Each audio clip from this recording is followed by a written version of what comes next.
Hey guys, कैसे हैं आप लोग। उम्मीद करता हूँ आप सब लोग बड़े हो गए। दोस्तों, आज मैं बात करने वाला हूँ को ओनरशिप और जॉइंट ओनरशिप के बीच के बारे में कि इन दोनों में मेन डिफरेंस क्या है, इन दोनों के फ़ायदे क्या हैं, इन दोनों के नुकसान क्या है और हमें किन परिस्थितियों में कौन सी चीज़ चुननी चाहिए और लीगली तौर पर मेरे लिए क्या बेस्ट रहेगा, वो मैं आपको लास्ट में एडवाइस दूँगा अपनी। ठीक है। तो ये को ओनरशिप और जॉइंट ओनरशिप अगर आप बिज़नेस कर रहे हैं तो उसके लिहाज से क्या है, और अपने पर्सनल मैटर जैसे फैमिली मैटर्स में है तो इनके लिए मेरे लिए क्या फ़ायदेमंद है, क्या नुकसानदेह है, वो चीज़ें आपको जानने को इस वीडियो में आपको मिलेगा। ठीक है। तो बस चैनल को सब्सक्राइब कीजिएगा, वीडियो को लाइक जरूर कीजिएगा। चलिए शुरू करते हैं। तो सबसे पहले मैं आपको अपना इंट्रो दे दूँ कि I am advocate Abid Mirza, LLB, PG diploma in business and company laws from Aligarh Muslim University. Okay. तो आज हम बात करेंगे को ओनरशिप एंड जॉइंट ओनरशिप में अंतर क्या होता है। तो चलिए जानते हैं। दोस्तों, मैंने एक PPT बनाई, PPT के थ्रू मैं आपको ये सब चीज़ें समझाऊंगा। तो को ओनरशिप क्या है, को ओनरशिप के बारे में हम जानते हैं। तो जब दो या दो से अधिक लोग मिलकर किसी प्रॉपर्टी के मालिक होते हैं तो इसे को ओनरशिप कहते हैं। ठीक है। या तो दो आदमी हों किसी प्रॉपर्टी में, ठीक है, दो लोगों के नाम लिखे हों या तीन लोगों के नाम लिखे हों, लेकिन दो से ज़्यादा हों तो उसे क्या बोलेंगे, को ओनरशिप बोलेंगे। ठीक है। अब इसमें होता क्या है, इसमें हर व्यक्ति का अपना अलग अलग हिस्सा और शेयर होता है। अब इसे एक एग्जाम्पल के थ्रू आपको पूरी चीज़ें मैं बता दूंगा। ठीक है। तो अभी आप इसको समझिए। ठीक है। तो इसमें जो है हर व्यक्ति जो है, जैसे बताया कि हर व्यक्ति का अपना अलग अलग हिस्सा होता है। ये हिस्सा बराबर भी हो सकता है और अलग अलग रेशियो में भी हो सकता है। ठीक है। हर को ओनर को अपने हिस्से का पूरा अधिकार होता है कि वो अपने हिस्से को बेच सकता है किसी को भी। ठीक है। दान में दे सकता है, विल कर सकता है या गिफ्ट में दे सकता है। ठीक है। तो वो चाहे तो अपने हिस्से को बेच सकता है, उपहार दे सकता है, वसीयत के माध्यम से किसी को भी दे सकता है। ठीक है। अब इसे हम एक एग्जाम्पल के थ्रू समझते हैं। तो एग्जाम्पल देखते हैं कि राम, श्याम और मोहन ने मिलकर एक प्लॉट खरीदा। ठीक है। अब राम का जो है वो है हिस्सा 40%, श्याम का है उसमें 30% और मोहन का है उसमें 30%। ठीक है। जो कि टोटल हो गया 100%। 100% में से 30% मोहन का, 30% श्याम का और 40% राम का हिस्सा है। तो ये एक को ओनरशिप है क्योंकि इसमें तीन लोग इंक्लूड हो गए। ठीक है। अगर दो भी होते तो अलग है, अगर 50-50 हो जाता राम का 50 है, श्याम का 50 है। ठीक है। तो भी ये जो है वो को ओनरशिप कहलाएगा। ओके। अब इसमें क्या है कि राम, मान लो कि ये प्रॉपर्टी है। ठीक है। प्रॉपर्टी है, इसमें 40% मान लो ये 5 हेक्टेयर की ज़मीन है, सॉरी 10 हेक्टेयर की ज़मीन है। ठीक है। अब इस 10 हेक्टेयर की ज़मीन पे 40% यानी 10 हेक्टेयर का जो है 40% कितना हुआ, 4 हेक्टेयर। ठीक है। तो 4 हेक्टेयर जो है वो ज़मीन किसकी है, राम की है। सॉरी, हाँ, 4 हेक्टेयर जो ज़मीन है ये किसकी है, राम की है। ठीक है। 30% जो है ज़मीन है वो किसकी है, श्याम की है और 30% किसकी है, मोहन की है। अब राम चाहे तो अपना ये हिस्सा किसी को भी बेच सकता है, किसी को भी उपहार में दे सकता है और किसी को भी गिफ्ट कर सकता है या वसीयत कर सकता है। ठीक है। तो ये जो है वो राम के पास ये इस चीज़ का अधिकार होगा। ओके। ठीक है। तो ये हो गया को ओनरशिप। को ओनरशिप में क्या बेनिफिट है ये आपको पता चल गया। अब इसके नुकसान भी देखेंगे, फायदे भी देखेंगे। ठीक है। पहले अभी हम समझते हैं जॉइंट ओनरशिप। आपने को ओनरशिप समझ लिया है, आप समझते हैं जॉइंट ओनरशिप क्या है। हिंदी में जो कहते हैं वो कहते हैं संयुक्त स्वामित्व। तो इस पर ज़्यादा ध्यान नहीं देना, इंग्लिश में याद रखें जॉइंट ओनरशिप क्या है। तो जब दो या दो से अधिक लोग आपसी रिश्ते में हों और वो मिलकर एक प्रॉपर्टी खरीदें, ठीक है, तो उसको क्या बोलेंगे, जॉइंट ओनरशिप। जैसे कि पति पत्नी या विश्वास पर आधारित संबंध। ठीक है। मान लो चचा के साथ खरीद ली, ताऊ के साथ मिलकर खरीद ली, तो वो क्या है, जॉइंट ओनरशिप।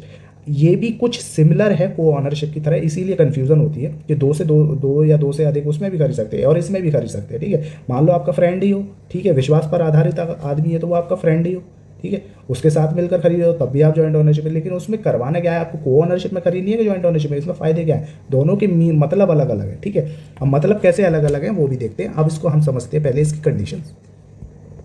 तो अब इसकी जो कंडीशंस हैं वो है, इसमें सभी मालिकों का हिस्सा बराबर होता है। मान लो आपने एक प्रॉपर्टी खरीदी, जैसे उसमें थी 40%, 30%, 30%, इसमें जो होगी वो 50-50 होगी भाई। ठीक है। 50-50% के यानी कि इक्वल शेयर डिवाइड होंगे। अगर तीन लोग हैं तो तीन लोगों में कैसे होंगे, 33%, 33.33, 33.33 और 33.33, यानी कि बराबर बराबर के हिस्से में जो है वो प्रॉपर्टी खरीदी जाएगी। हर एक का जो शेयर होगा वो बराबर होगा। ठीक है, पहली कंडीशन।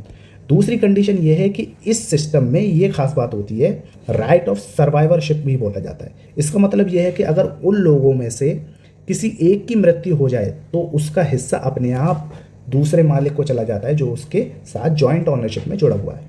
ठीक है, यानी बिना वसीयत और बिना कानूनी प्रक्रिया के, उसने कोई वसीयत भी ना बनाई हो या कोई भी कानूनी प्रक्रिया ना हो, ऑटोमेटिकली नेचुरली तौर पर जो है जो उसके साथ जॉइंट ओनरशिप में प्रॉपर्टी खरीदी है उसको जो है वो राइट चला जाएगा उस प्रॉपर्टी का, ठीक है, वो उसका मालिक बन जाएगा। तो ये होता है जॉइंट ओनरशिप में खेल, ठीक है। तो अब दोनों में डिफरेंस समझ में आ गया, क्योंकि उसमें हम जो है अपने मन से किसी के भी नाम पे विल कर सकते हैं, अपनी वसीयत बना सकते हैं, किसी को उपहार में दे सकते हैं, ठीक है, गिफ्ट में दे सकते हैं, तो उस पर तो हम जो है कुछ भी कर सकते हैं, लेकिन इसमें नहीं कर सकते, ठीक है। इसमें अगर मुझे प्रॉपर्टी बेचनी है उसमें तो मैं बेच सकता हूँ किसी को भी, लेकिन अगर इसमें मुझे प्रॉपर्टी बेचनी है तो दूसरे की सहमति लेनी पड़ेगी, ठीक है। उसमें मुझे सहमति लेने की ज़रूरत नहीं है, लेकिन इसमें मुझे सहमति लेने की ज़रूरत होगी कि भाई आप जो है इस बैनामे पे, जो मैं बैनामा बना रहा हूँ इस पर भी आपके दस्तखत होने बहुत ज़रूरी है, जब भी जो जॉइंट ओनरशिप की जो प्रॉपर्टी का जो हिस्सेदार है वो अपना हिस्सा बेच सकता है। आई होप आपको इतनी बात क्लियर हो गई होगी और आपको समझ में आ गई होगी। चलिए आगे बढ़ते हैं, इसकी टर्म कंडीशंस क्या हैं, उसके फ़ायदे और नुकसान क्या हैं, और हमें किन परिस्थितियों में क्या क्या चीज़ें चुननी चाहिए वो भी देखते हैं। अब एक बार इसका उदाहरण देख लेते हैं कि अगर पति पत्नी ने मिलकर एक मकान खरीदा है, ठीक है, और पति की मृत्यु हो जाए, तो अगर वो मर जाएगा तो पूरा मकान पत्नी के नाम हो जाएगा और इसे ही कहते हैं जॉइंट ओनरशिप, ठीक है। ये हो गया आपका एग्जाम्पल। चलिए आगे बढ़ते हैं। अब इसमें फ़ायदे और नुकसान क्या हैं, को ओनरशिप के फ़ायदे क्या हैं और नुकसान क्या हैं। जैसे आप स्क्रीन पर देख सकते हैं, फ़ायदे क्या हैं कि हर व्यक्ति को अपने हिस्से का पूरा अधिकार होता है कि वो बेच सकता है, ठीक है, कुछ भी कर सकता है उस पर। दूसरा क्या होता है कि अपना हिस्सा बेच सकता है, वसीयत कर सकता है, ठीक है। तीसरा क्या है कि अलग अलग उद्देश्यों वाले लोगों के लिए उपयुक्त है, ठीक है। मान लो कि किसी को बिजनेस करना है अपने पे, ठीक है, किसी को कुछ करना है, तो वो अपने अपने हिसाब से वो उस ज़मीन पे जो भी चाहे वो कर सकता है। नुकसान क्या है कि मान लो कि ये प्रॉपर्टी है राम श्याम और अमित, ओके, राम श्याम अमित हैं। तो अब ये मान लो कि राम को लगा कि मुझे यहाँ पे एक फैक्ट्री लगा लेनी चाहिए, ठीक है, तो उनने जो है इतने में फैक्ट्री लगा ली, लेकिन इनकी मंशा ना हो कि भाई फैक्ट्री कैसे लगा ली, हम तो ये चीज़ का इरादा कर रहे थे कि हम जो है यहाँ पे अलग चीज़ खोलेंगे, ठीक है। और नहीं तो मान के चलो कि यहाँ पे जो है इसने फैक्ट्री लगा ली जिससे जो है पानी जो है दूषित हो रहा है, और वहीं इसी ने बगल में जो है वाटर ट्रीटमेंट प्लांट लगा लिया।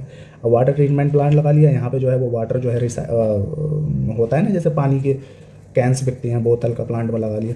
अब वो पानी की बोतलें बन रही हैं यहाँ पे, तो उसकी वजह से उसका धंधा मंदा हो रहा है, तो यहाँ पे ये जो है इस तरीके से लड़ाई होने के चांसेस भी बनते हैं। अब इसमें दूसरा पॉइंट क्या है कि किसी एक कर्ज या लोन लेने से पूरी प्रॉपर्टी पर असर पड़ सकता है, ठीक है, तो ये बात भी इसमें निकल सकती है, ये नुकसान हो सकता है, ठीक है। अब बात करते हैं जॉइंट ओनरशिप की।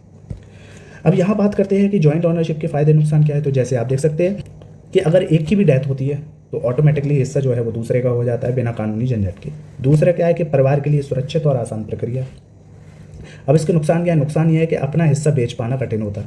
जाहिर सी बात है भाई, दूसरा नहीं चाह रहा तो वो उस पर साइन नहीं करेगा तो बेच नहीं पाएगा। नुकसान दूसरा क्या है, यदि रिश्तों में तनाव हो तो समस्या बढ़ती है। भाई रिश्तों में है कि भाई मैं बेचना चाहता हूँ, मैं नहीं बेचना चाहता, तो इससे क्या होगा, रिश्तों में खटास पैदा होगी ना, तो ये चीज़ें हो जाती हैं। चलिए आगे बढ़ते हैं। अब हम बात करेंगे कि किसके लिए क्या बेहतर है, ठीक है। तो सवाल ये उठता है कि आपके लिए कौन सा बेहतर है। तो अगर आप परिवार के साथ रह रहे हैं, जैसे आप पति पत्नी दोनों मिलकर एक प्रॉपर्टी ले रहे हैं, तो सबसे बढ़िया है आप जॉइंट ओनरशिप में प्रॉपर्टी लीजिए। यानी कि अगर पति मरता है तो ऑटोमेटिकली जो है प्रॉपर्टी पत्नी की हो जाती है, तो वो जॉइंट ओनरशिप का ये फ़ायदा मिलता है। उसमें जो है वसीयत करने वाले पैदा नहीं होते, जैसे घर बार में होता है ना कि जैसे मान लीजिए कि पति मर गया तो जो है माता जी क्लेम कर रही हैं उसके प्रॉपर्टी पे कि मेरा बेटा है तो मुझे भी हिस्सा चाहिए। मतलब ऐसे हिसाब बन जाते हैं फैमिली मैटर्स में, तो वो चीज़ों को भी देखते हुए फैमिली के हिसाब से जॉइंट ओनरशिप बहुत बढ़िया रहती है, ठीक है। मान लीजिए दो भाई मिलकर रह रहे हैं, ठीक है, तो उसमें भी बेहतर है जॉइंट ओनरशिप में। तो अगर आप फैमिली रूप में ले रहे हैं, फैमिली के तौर पे ले रहे हैं, तो वो चीज़ बढ़िया है। चलिए बढ़ते हैं दूसरे के को ओनरशिप के लिए क्या बढ़िया। अब दोस्तों को ओनरशिप जो है वो बिजनेस और व्यापार के पर्पज़ से सबसे बढ़िया है, या किसी के साथ साझेदारी कर रहे हैं तो सबसे बढ़िया है। तो को ओनरशिप क्यों इस मामले में बढ़िया है कि आप मान लीजिए कि व्यापार कर रहे हैं किसी के साथ मिलके, आप मान लीजिए कि ये 10 हेक्टेयर की जो ज़मीन है उसमें जो है एक प्लांट लगा है, ठीक है, बड़ा सा प्लांट लगा लिया, उसमें चल रहा है हमारा बिजनेस चल रहा है। अब एक का मन बिदक गया, भाई नहीं मेरा जो है तो ओनरशिप का जो है मेरे जो शेयर हैं वो कितने क्या भाई 50%, मान लो 30%, तो मैं 30% जो है वो मैं बेचना चाहता हूँ, तो वो इसमें लीगली तौर पर वो जो है 30% अपना हिस्सा बेच सकता है। इनमें इनकी कंसेंट की ज़रूरत नहीं पड़ेगी, ना इनकी ज़रूरत पड़ेगी, वो अपना 30% बेच सकता है, ठीक है। और नहीं तो कह सकता है कि ये 30% का पैसा मुझे दे दो और पूरी ओनरशिप अपने हाथ में ले लो, ठीक। तो इस तरीके से भी मामले सुलझते हैं। तो इसलिए सबसे बढ़िया रहता है कि बिजनेस और साझेदारी के पर्पज़ से तो जो है को ऑनरशिप से बेहतर विकल्प है। ठीक है, तो आई होप आपको ये पूरी बातें समझ में आई होंगी, और अगर वीडियो अच्छी लगी है तो चैनल को सब्सक्राइब जरूर कीजिए और वीडियो को लाइक जरूर कीजिए। मिलते हैं अगली ऐसी वीडियो के साथ, और कोई भी दिक्कत हो, कोई भी लीगल एडवाइस बिजनेस रिलेटेड चाहिए, ठीक है, तो आप फ्री होकर, ठीक है, फ्री ऑफ माइंड आप जो है कमेंट कीजिए, मैं उसका जवाब देने के लिए तत्पर हूँ, मैं बिल्कुल जवाब दूंगा। ठीक है, फ्री लीगल एडवाइस मेरी जो है यूट्यूब के लिए अवेलेबल है। तो चलिए चलता हूँ, दुआओं में याद रखिएगा, और अगर मेरे जिक्र करना है तो सब्सक्राइब जरूर कीजिएगा। Keep loving, keep watching. मिलते हैं अगली वीडियो में, तब तक के लिए सायोनारा एंड बाय।